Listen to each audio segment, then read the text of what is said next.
in the context of the. Go ahead. Real quick. Sam, I want you to look. Doesn't there? Keep it exactly as it was. Does that not look like a emo hairpiece that would be on Nickelodeon? Their hair. Look at their hair right now. Does that not look like a hairpiece that would be on like Big Time Rush? It's not. No, to this doesn't. Your hair is luscious and beautiful, but the way you held it with the bangs, it's like that looks like a wig that would be on Big Time Rush or like the Sweet Life of Zach and Cody. I could see somebody coming out wearing that as their hairpiece. I'm going bald after this. No, it's glorious. It's glorious. It looks great. Okay, last question. I'm sorry.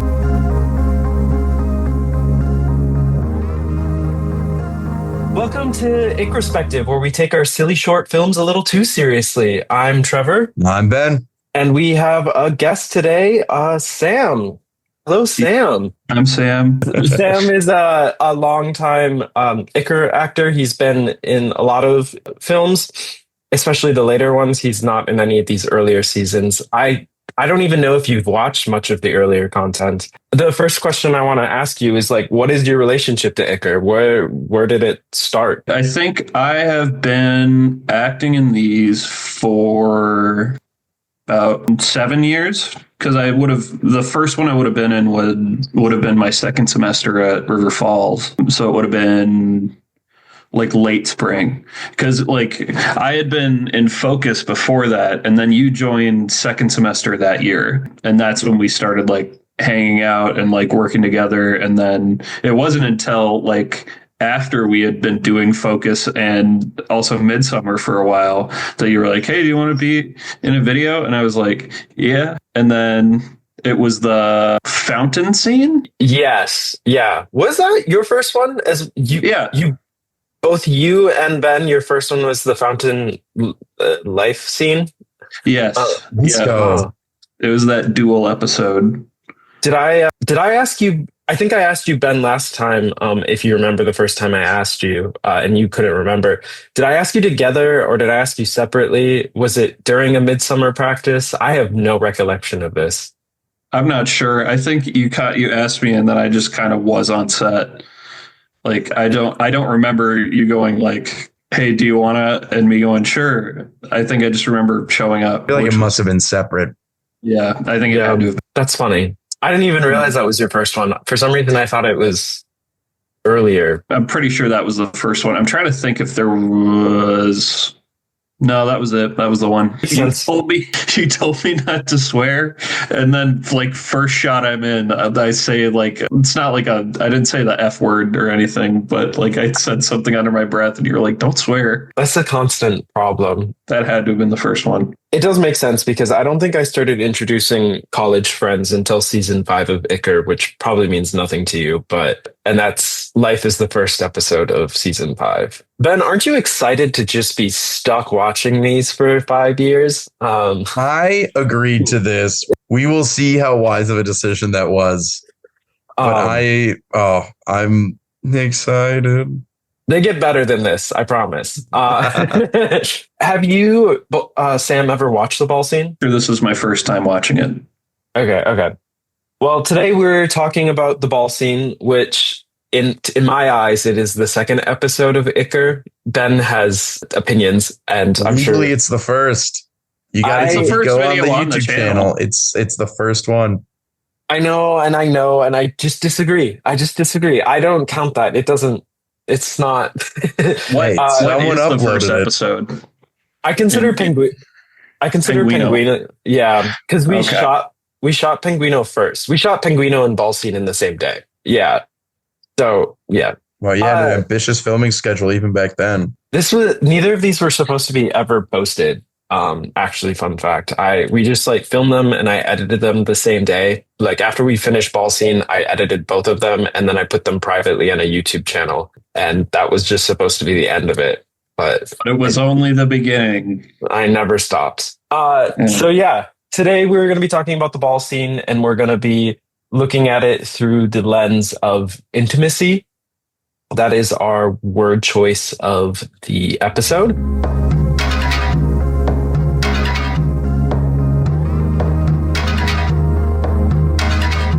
Damn, would you be comfortable trying to do a recap for us of the ball scene? Yes. Okay, give it a go. I'm trying to hold on. Two people throw a ball back and forth. It's a good And then summary. they did it. That's probably the easiest way to summarize it. And then they are upset with one another, and there is some intimacy thing. I tried.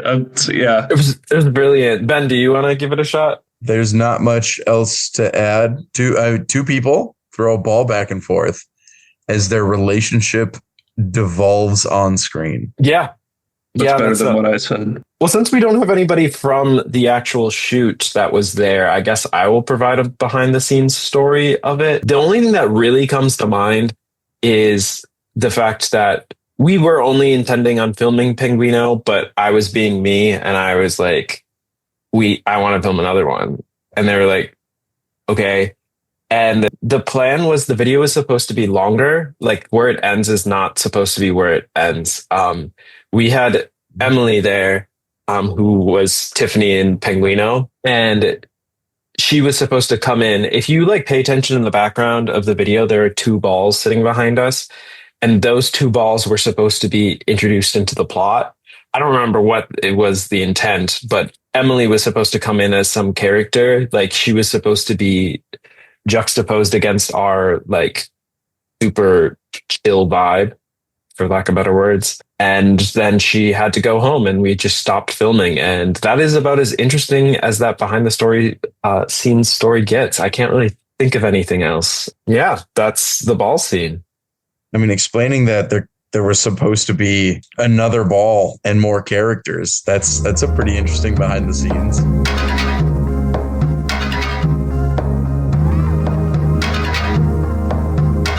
I think we should transition into the next segment of the podcast, which is the rotating segment. And this week I chose to do questions.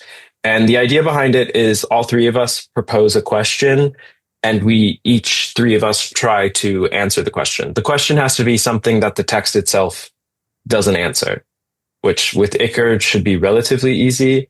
Sam, your face says you didn't prepare anything. I mean, I tried to think of I did try. I watched the ball scene 3 times, and I don't know. So you guys start. Okay, Ben, what question? What question did you come up with? My question is, why do they end the video staring at us? Why is there so much eye contact in this video? Are you looking at it from like a meta perspective of like their relationship to the camera, or like? Yeah, their relationship to the camera, yes, but also like this because you go from Pinguino, which is sort of like a not quite like a sketch, but it is just like a straight up video. Things happen, characters are on screen. In this one, the audience you're there, you are so much more involved, and the tone is wildly different. And in a similar Iker way, but it's not just, we're watching things happen, especially in the I can't say later half, in the last 10 seconds or so with the two of them looking, and it's just like, you're there, like you are with them. And it's like, why, especially in this one, why is that fourth wall so much thinner if it's there? Interesting. Do you have a proposed answer? I will when we get to the intimacy portion, because I don't know. I don't want to give that up so early. So it's tied into our theme. Okay. It's all connected, baby. I mean, like, to kind of mix that question up a little bit, it also is like, why don't they look at each other when they're speaking the last out? Funny enough, that's not even a question I wrote down of why they don't look at each other.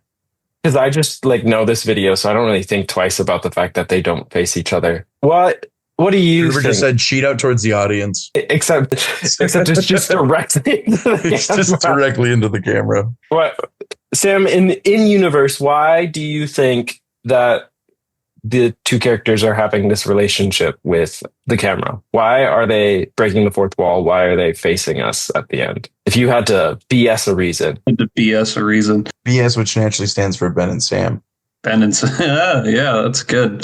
Give me a Ben and they're Sam reason why they'd be looking at us. because they're looking at Ben and Sam, and it's just like so hard to tear one's eyes away from the duo of Ben and Sam. I don't know. Well, that's an answer. They are absolutely enamored by YouTube. They're enamored by the audience.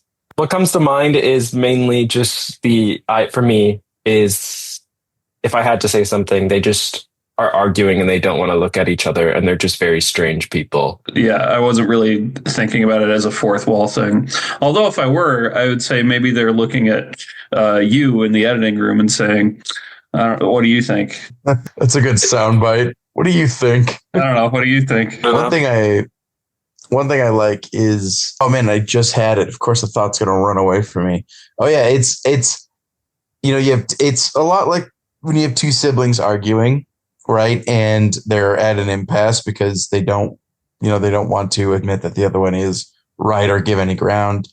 And this is one thing I thought of, and I was like, I don't know. They're asking us to join the argument on their side. They're looking to us almost like children would look to a parent, saying, "I'm right. Tell them I'm right." Yeah, because it's from Marissa's perspective. That's the girl character. She's kind of being like, "Look how ridiculous he's being, Maxwell," and Maxwell is like, She's not leaving me alone. "Yeah, she won't leave me alone." Which, to transition into a question that I proposed, is why does Maxwell suddenly want to stop playing ball? I've never really thought about it, but like they're playing ball and all of a sudden Maxwell's like, none of this. This is my ball and you don't get it. And I'm like, what triggers that? I know you watch as the throws become more violent. Like it becomes less about we're playing catch and more about I'm throwing this at you. And I'm pretty sure his decision comes right after like the miss, right? Where the ball goes past him. Yeah. I think then that's just the fundamental like breakdown of like the game that they're playing isn't, realizing, oh, we're not playing this anymore. Like this is getting weird. This is getting violent. I don't like this. I think I would agree. It is, the whole scene is just fighting. Mm-hmm. Maybe it's one of those, the dialogue, there's like subtext and they're actually mad at each other for something else. Ever use this subtext? 16-year-old me would not have grasped subtext at all. I guess we were talking about the subtext of the so maybe I would, but I don't think I would have thought of it that way. Look, just because we're treating it as an intentional choice doesn't mean it was an intentional choice. Right. Sam, give us some Ben and Sam, some BS. Why do you think Maxwell just suddenly is like, yo, this is my ball? I think you see this in like a lot of just interpersonal relationships in general, is kind of just the breakdown of what is. And I feel like you see that, between siblings, between partners, between friends. Have you ever seen The Banshees of Inisherin? Yes. I haven't. It's a great movie, and the whole premise is it's Colin Farrell and Brendan Gleeson, and one day Brendan Gleeson just decides he doesn't want to be Colin Farrell's friend anymore, even though they've been best friends for years. There's no real reason given. There's no like legitimate reason ever given as to why he just wants that to be over, but he just does. So, it could be just as simple as like, it's a breakdown that you can't really help. And it's just, the way it happens sometimes. And I feel like, as a very like simple base answer, I feel like you see that a lot, as strange and as sort of like counter to how it normally looks, how people interact, the way this, this scene is, it's true in that sense of like, yeah, sometimes just ends. You don't really have an answer. Yeah. I like that. Yeah. Communication is weird. And brains are weird, and you just suddenly are like, I don't like this person anymore. Exactly. So, Sam, what is your attempt at a question? Just like, I'm pulling up the video and I'm turning the volume down on my phone just so I can look at it. Okay. Why do you think Maxwell keeps missing the catch? That's probably in the text. So, Well, but you can no. It's a good question. We take it seriously here. We're taking silly shit serious. I mean, silly stuff serious. Whoa. hey, You got to put $1 in the swear jar. yeah, that's another $1. In the swear jar. I mean, a very straightforward answer would be Maxwell's unathletic.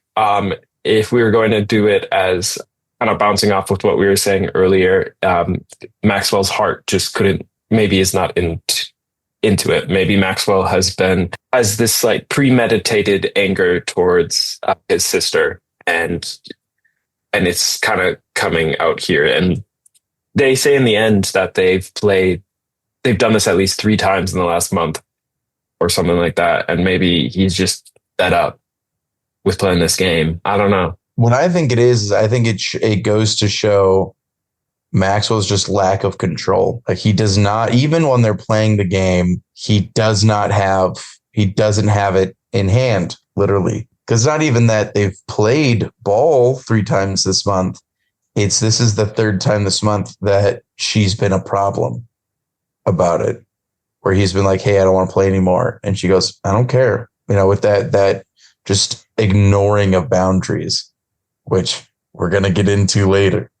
I'm so ready in the textual discussion. But yeah, I just think it goes to show that Maxwell, even before he gets ignored, he's not in control at all. There was no point in this scenario in which he was in control.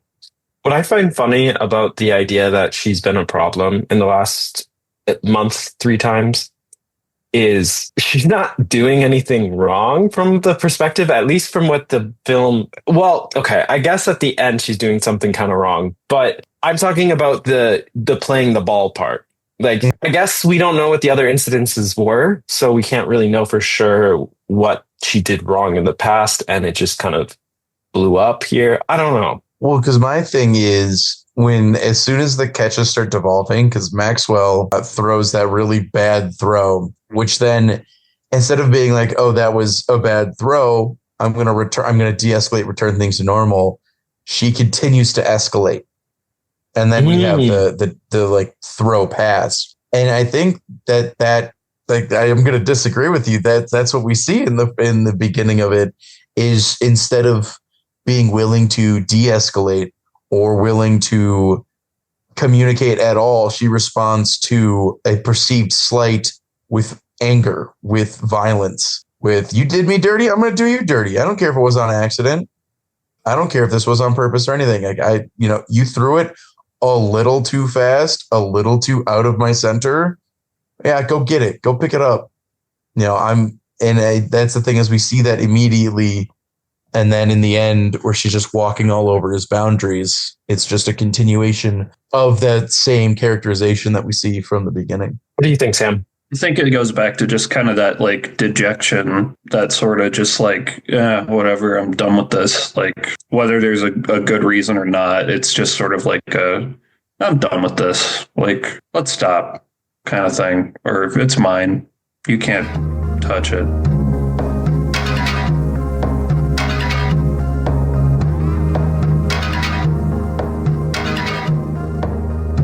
Let's transition into the thematic analysis. So again, today's word is intimacy. And I've prepped some questions, and we don't have to answer all of them. We can go in whatever direction we want. But the first question I want to ask y'all is, what does the word intimacy mean to you? Sam, how about you? To me, intimacy is just, a level of comfort and togetherness that you feel with someone else, whether that's a lack of intimacy or an abundance of it. For me, it's a level of familiarity that requires vulnerability unlike anything else. Like, in order to be intimate with someone in any way, shape, or form, there's this like opening of the core of oneself that needs to happen. I mean, I would say those things. It's to me, it's about connection. I would say, and trust. I looked up the definition because I was very interested if they were definitions that I wouldn't be thinking of. So I wanted to share the definitions that I wouldn't think of. One of them is a private, cozy atmosphere. Something that it's intimate, which makes sense. It's just not the first thing I think of. And then the last thing is closeness of observation or knowledge of a subject. Oh, to be intimately familiar. Let's turn to the second question. Where do you see intimacy in the film, Ben? It's written all over this. I mean, again, what we're talking about with intimacy, where it requires, it's this connection, this closeness, and specifically for me, this vulnerability. One thing that I think makes this so much better of a setup is when you said that Maxwell and the thing is, I can't remember her character name. Marissa. Is the actress's name Larissa? Yes. Okay, that's what I was like. I was thinking about that. I went, no. I'm just remembering her name. That's not her character's name. Okay, No, so yeah, Maxwell and Marissa are twins, right? Yeah. So, people who are frequently regarded as often being, one soul and two bodies, or people who their identity is so close to one another just from the outside world. And we see that they just have this gulf in between them where they are not close at all, which is something that just watching it from an outside perspective would not have picked up on because you're not related. But hearing that detail, especially through the lens of intimacy, I think adds just another layer onto everything. But here we have, just playing catch. You have basically you're relinquishing all of your control to someone else. You are trusting another person that they are going to throw it back to you, right? Like, even though it's something that is so low stakes and something that has just this expectation of course, we're playing a game. I'm throwing it to you. You throw it back. There is this just level of unspoken trust involved that they are going to throw it back. You have Maxwell here who it's his ball. He's going to get defensive of it, but he's still willing, even after the other 3 incidents that happened this month, he's still willing to give up that control.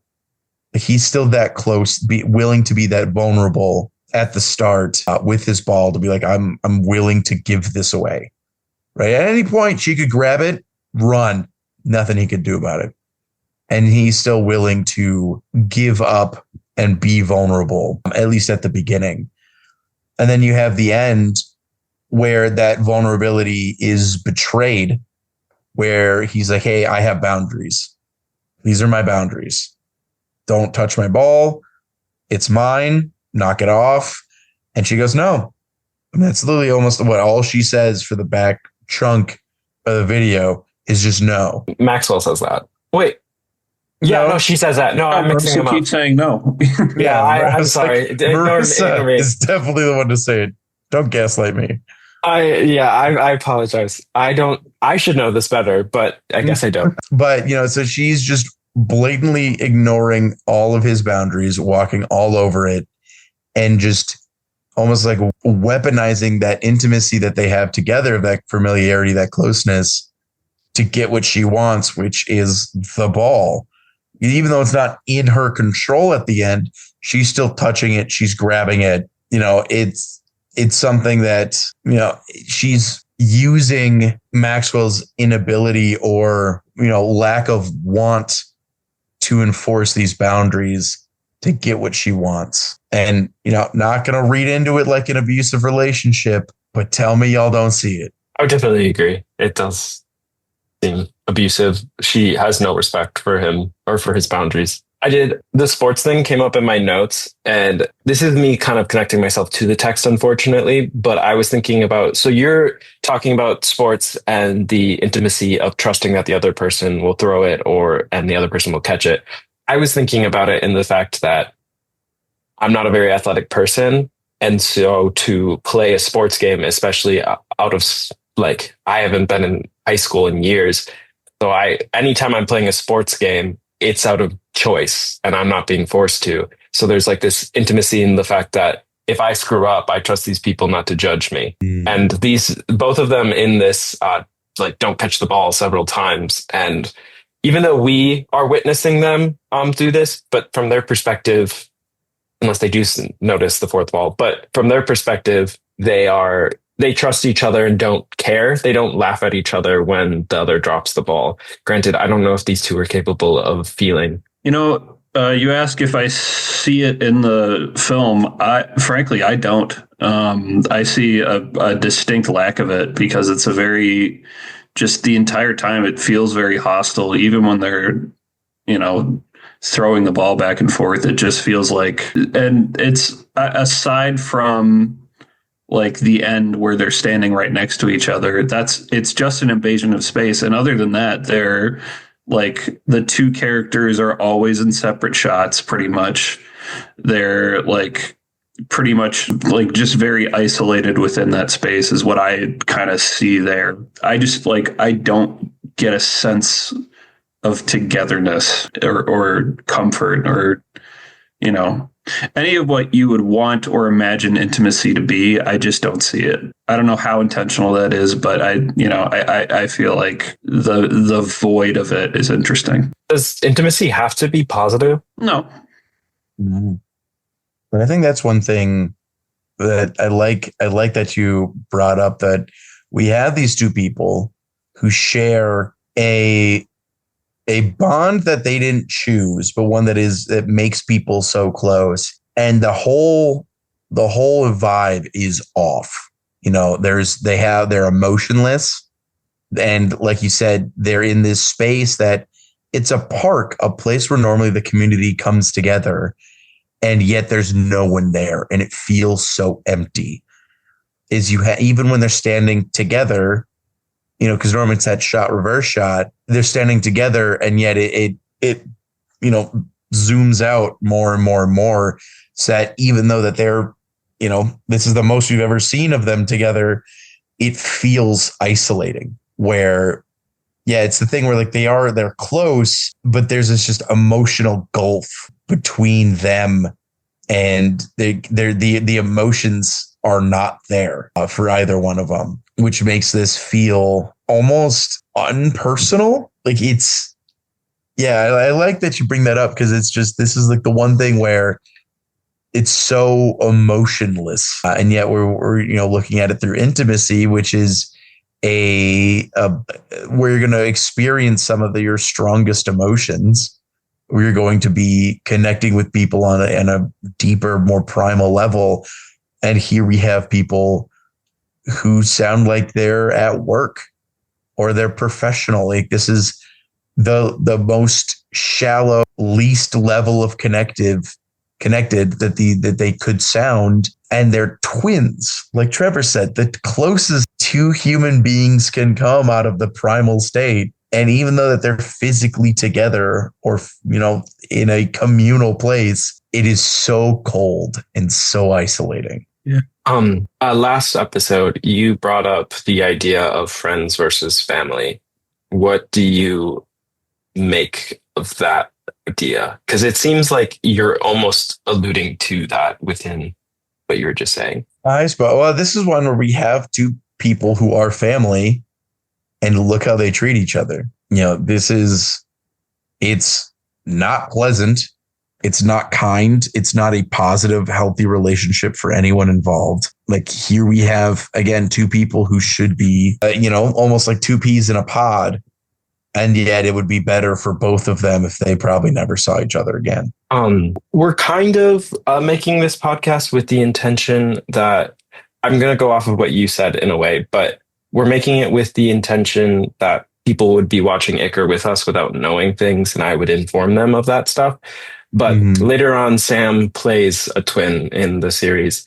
How do you think this set of twins compares to your set of twins that you play? Good. We get to analyze a scene that I like, but I really, because we're talking about Griffin Elias and Elias Griffin, and they're so like animated, and it feels like with those two, it's very much like they're together no matter if it's good or not. And like, they seem very like, despite how that episode ends, they're pretty much on the same team the whole time, despite, Elias Griffin or Griffin Elias's obvious disgust with Elias Griffin, and his like just complete polar opposite nature, and comparing them to this set of twins, I don't get that sense from Marissa and Maxwell at all. I feel like they're very, very opposed. And, obviously it's because they're the only two people in the scene and the conflict only exists between them. And there's, had you filmed that like third part of it with the other character coming in, we might have seen something different, I guess. But as it stands, very opposed, very anti each other. Whereas Griffin Elias and Elias Griffin are like this. And Griffin Elias is pissed when he accidentally kills him. Yeah, Griffin Elias goes to try to kill everybody after Elias Griffin dies. He declares. Yet I do not get the sense that if either of these twins, the Math Truth twins is what I wrote down, apparently, I don't understand myself. I don't get the sense that they would do anything if the other one died. I think to speak to the future, when we get to the murder scene, we should just get the whole cast of the murder scene on. It'll be a lot of people, but that'll be a lot of fun to have all three of y'all. But that is in the far future. We are nowhere near that. Okay, to close up this section, I'm going to ask the question in the context of the word intimacy and looking at this film with that. What does this text say about the real world? Intimacy's tough. I mean, you really have to be like willing to share. Yeah, I'd kind of to bounce off of that and to grow the idea of friends versus family. I would say like a lot of media depicts family as, even if there's conflict, that they're like the ultimate backbone to life. But this would say like that's not necessarily always the case, and intimacy with your family is just as difficult as intimacy with anyone else. I'm sure, going back to family, like I'm sure it's painful for them to finally like have this big rift in their relationship, because, not like getting too personal, but like I have known and seen members of my family who just like completely cut it off, and it's like ugly, and it's like it's like 10% of what they talk about is like that broken relationship. So, even like media does portray family as being like the ultimate backbone. And like, there's truth to that, I think. And I think in this scenario, if they, part ways forever and it's just like bad, then it's really bad. If that makes sense, the way that I put that. Yeah. To cut off family would be usually means that something significant has happened. Yeah. Usually. What are your thoughts, Ben? I do really like that quote that you threw out there, Trevor. I think that was really good.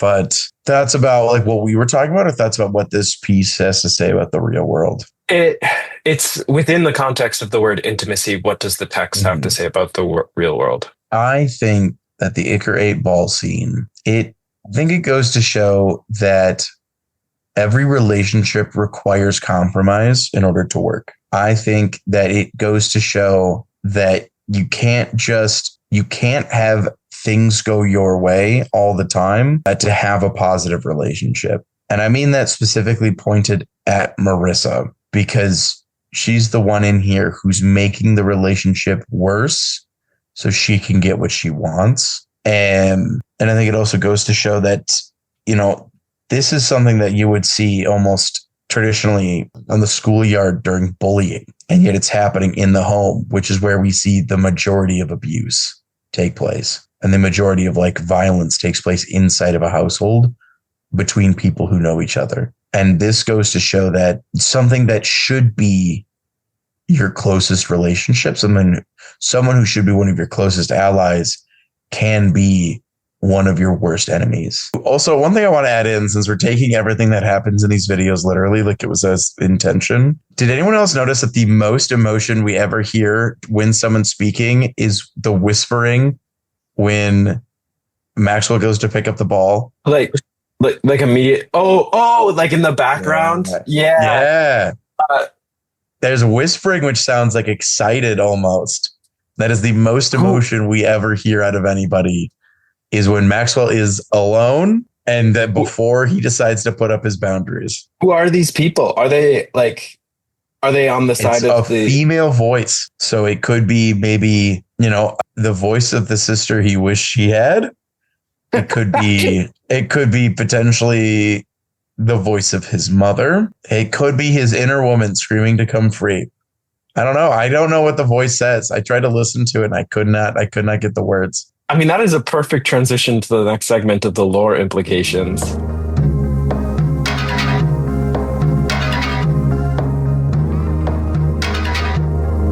don't even know what to make of it. I mean, if I'm going to go quite literal, I would assume that we're just hearing voices of people we don't see off camera. Like, if this is a park that they're at, wherever they're at, it's just someone else that we just happen not to see. But we zoom out and there's no one nearby. But that's not the whole place. But here's my question, Trevor. Brilliant. Why was this included? Why was this included in the video? What does this say? From an artistic standpoint, I could assume that it's like whispers are uncomfortable and the whole scene is kind of uncomfortable. It opens up with a non-traditional opening. Like we usually in a film, you open up with the story and they're just throwing a ball. And the whole scene is just very uncomfortable. And I guess that would, from an artistic standpoint, be adding to the uncomfortable nature of it. If I'm going to take it as a story thing, I don't know, maybe Marissa's trying to talk to, or I guess to kind of go off with what you're saying, I guess it could just be the inner monologue of Maxwell, which feels like it's taken a step too far. But what does this video, without the context of others, tell us about the world of Iker? I'll take the heat off the first one. Cycles. It's coming back. We have another one where it's, oh man, this is happening. We've stepped into it happening again with Penguino, which we just talked about. It's like, oh man, why are you killing everybody again? And now it's Marissa's doing this for the third time this month. Lord knows how many times before that.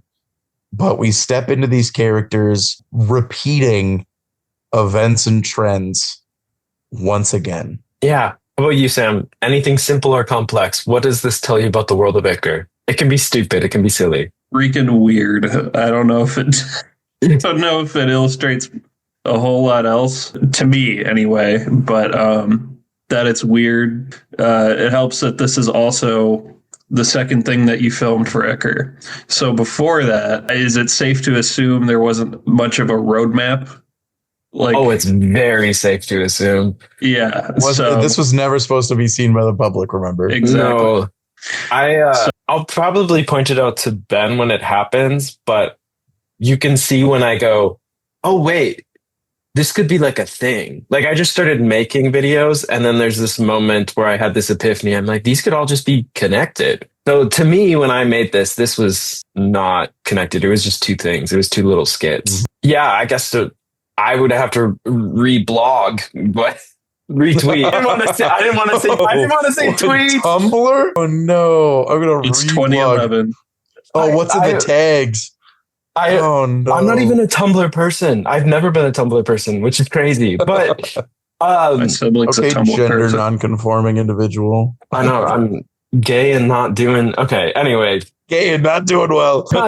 What does it say about the world of Iker? Yeah, it's weird. There's cycles. Dialogue doesn't make a lot of sense. It definitely establishes the idea of the dialogue in this world.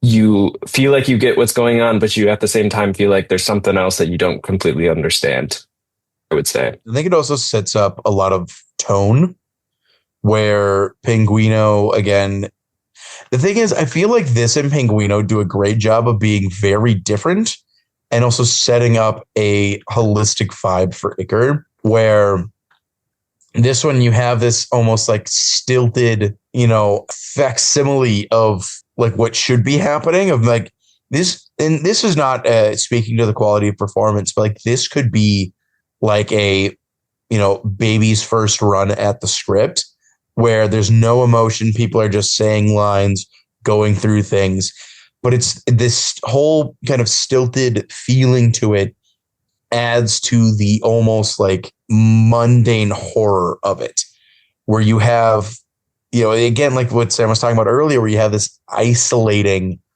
vibe to it, which is delivered. But I think it's helped by this complete lack of emotion, where there's nothing for us as an audience member to latch onto.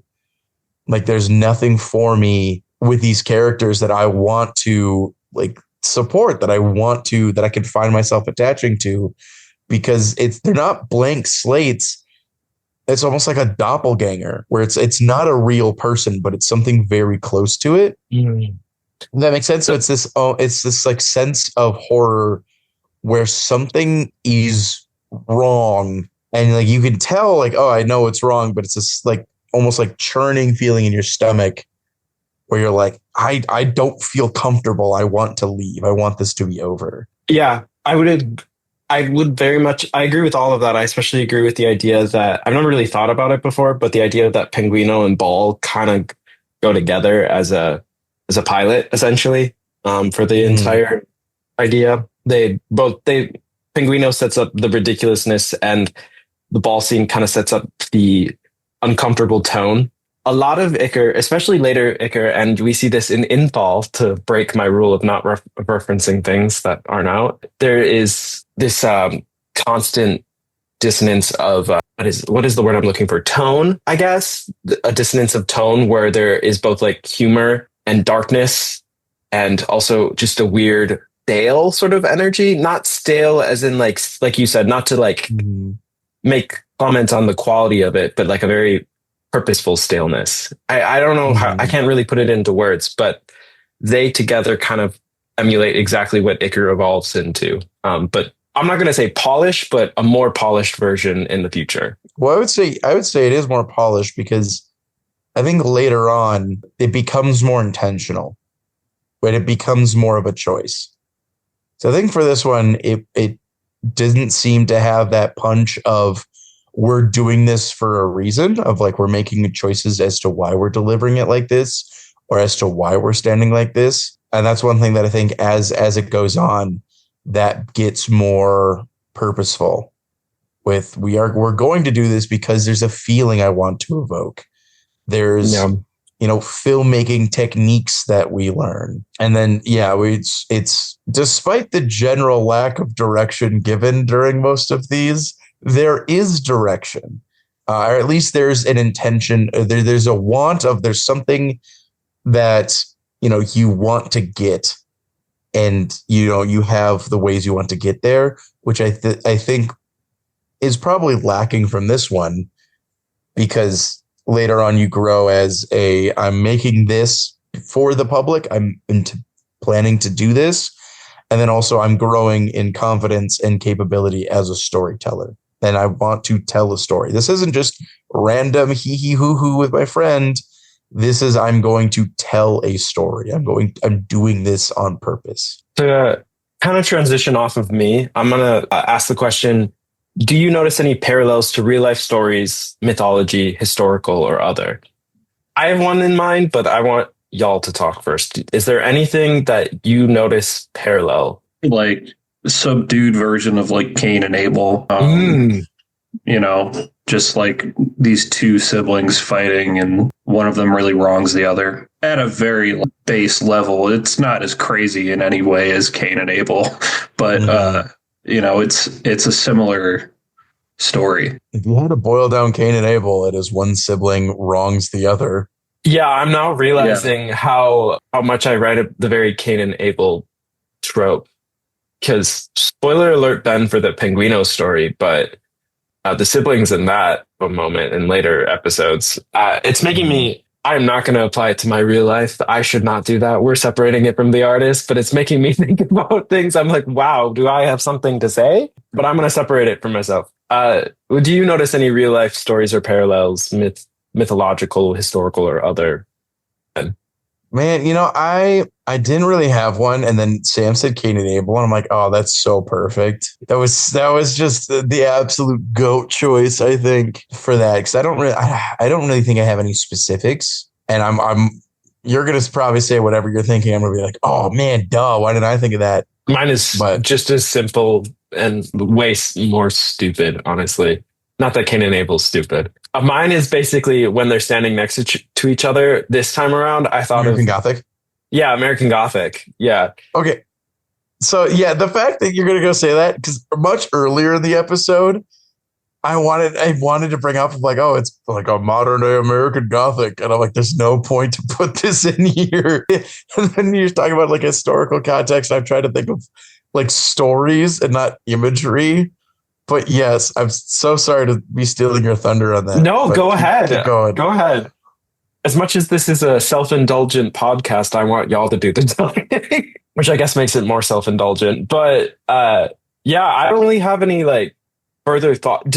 I don't really know the history behind American Gothic or like the thoughts and meaning behind it. Do y'all? Ben is looking it up. Perception and interpretation. I like that there's a lot of now here one of the interpretations with the deepening of the Great Depression was that American Gothic came to be seen as a depiction of the steadfast pioneer spirit. One thing that I like is people viewed it as a mourning portrait, MOURN, where it's almost like paintings of deceased loved ones. One thing is, it was what is it saying? That basically this guy Wood, the artist, painted the house along with the people he thought would live in it. Where he had models for how to or for painting the people, but otherwise it's just two people in front of a house that he saw who's like, this is who I think would live there. I think, and that's one thing where you have these two people who are presumably husband and wife, which is a very deep and intimate connection, but you look at it and it is just this absolute lack of emotion, where each of the people have this almost like dour, neutral expression where, it's kind of that mundanity of life where there's nothing, they don't show anything special or any unique care for each other in this picture. It's just that they're there and the whole color palette is muted. And it is kind of like, again, Sam said earlier, isolating and uncomfortable. To kind of go to a meta lens, I put two actors together, one of them, of course, being me, and was like, I mean, at the time, it was definitely not the intention, but like, we're brother and sister and we're playing ball. And it speaks to the idea that film is just us imitating life, just as he's decided that those two people look like they'd be married and live in that house. Does that make sense what I'm saying? I'm going to say yes. I'm going to propose one last question for this segment, and then we'll go to the closing segment. In the context of the film, what do you think happened before the story started, and what do you think happened after? You kicked him in the shin. Before and after, same thing. Who was kicking who? Was it different before and after? Yes. Okay. So kicked his shin. Then Maxwell said, I'm done playing with you. And then when the camera cuts off, he kicks her in the shin. That's my new headcanon. You're right. As the creator, I can confirm that's exactly what happened. We need to get you and Larissa back in here to be the shin kicker siblings. Okay, I'll get a hold of her. What do you think happened before and after? The thing is, for after, I like to imagine that nothing. I really like to imagine that they exist like purely in that snippet, and as soon as it ends, they're gone. Like I mean, obviously beforehand they're playing ball, probably much a Lucy and Charlie Brown situation of, come on, Maxwell, we're gonna go play ball in the park, that kind of thing. I feel like she brought him out to play ball. In fact, I wouldn't even be surprised if it was, it was like, hey, you got to go outside, take your brother with you. And I was like, fine, just go to the park. But I like to see it as after that, with the two of them, American Gothic, staring down the camera. I like to imagine that they grew outside the lens. They grew outside of being characters in this sketch. And as soon as they got that like awareness of the fourth wall, as soon as this ends, they end. Like soon as they became aware of the context in which they exist, they don't exist anymore. The vibe shifts because in the beginning, it's just like we're in it, different perspective. They're playing ball, shot very much traditional. and the end, which is just this, you get, again, it's with them just staring at it and the multiple distances it's being shot from, where suddenly it's not I'm watching this sketch with these characters anymore. It's I'm in this place with these characters. And it's almost like they cease to exist in the film and they start to exist in your memory of it. And they don't, they just, it ends. Like where that whole like plane of existence that this takes place in ceases to be. If I were to just speak about the context of the film without any Iker in mind, I would say what happened beforehand was similar to what you were saying, where they were kind of forced to go outside. I don't know, actually, maybe differently. There's 3 balls there. I feel like they went out with the intention of playing, and Maxwell keeps forgiving Marissa. And it goes back to that vicious cycle of life of Maxwell is just like, you know what? I'm going to give Marissa another chance. And then they had those 3 balls. What if the other 2 balls were the other 2 times they played? And because does he say, I forget already, does he say this is the 3rd time this month, or that she's done this 3 other times? I pulled up the script. He does. No. He does. My fingers. I don't want to go. I don't want to relive that. I watched that like 5 times. The script says this is the 3rd time this month. So yeah. So what if the 3rd time this month? What if they weren't playing ball 3 times throughout the entire month? It's just been 3 times a day, and he's just referring to it as a month. Technically speaking, it wouldn't be a lie. But why would they? While I wouldn't be surprised that there would be an Iker character who refers to a day as a month, that's. I will say this: I don't think I'd ever think about it like that. I have never had that thought before. I also didn't notice that 3rd ball. I was watching through that whole time to go say, what the hell are you talking about? Just in that last shot to see like the basketball that's back there. There are 2 balls back there, are there not? Am I making that up? There are. Yeah, there are. There's the basketball, the volleyball, and then they're holding what appears to be an oversized tennis ball. But it wouldn't be a lie if I said this month we have asked questions about the ball scene, made a thematic analysis, and then talked about the lore. It wouldn't, this month we have done those 3 things. It wouldn't be a lie. It did all happen today, but I don't think anyone's saying it's a lie. I know. I think you're getting like, hey, it's not a lie. It's not a lie if I think about it like this. I'm like, I don't think anyone's saying it's a lie. I'm just it seems why would you refer to a day as a month? I don't know. And also notable that all the balls seen that they're playing with, the two that they're not playing with are team sports. And the only one that they're fighting over is the only one that can be played single or double. Sam, have you enjoyed us taking this too seriously? Yeah. The and a resounding yes. And then afterward, I think they departed and blocked each other's numbers and went on to live their lives. And Marissa moved to Indiana and Maxwell moved to California.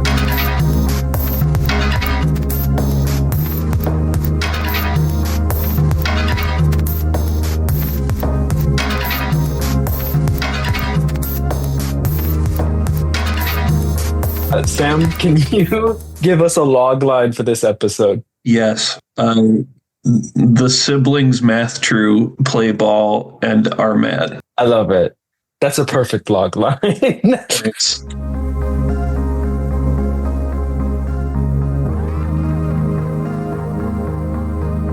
All right, that's going to do it for today's episode of Ickrospective. Huge thank you to our guest today, Sam, and as always to my co-host, Ben. The music you heard in this episode was composed by Cameron Carter. Thank you, Cam, for your well-crafted work. Our cover art was designed by Megan Bain. Thank you, Megan, for being the talented artist you are. Thank you to all who engage in Icker Media and help with the creation of it.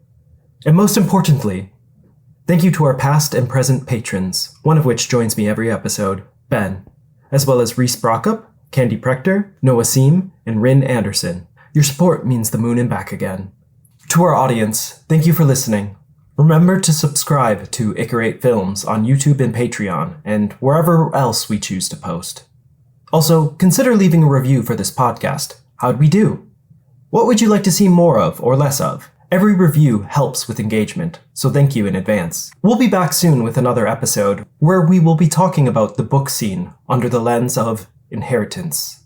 Until then, remember to practice catching before you film yourself throwing a ball. Bye!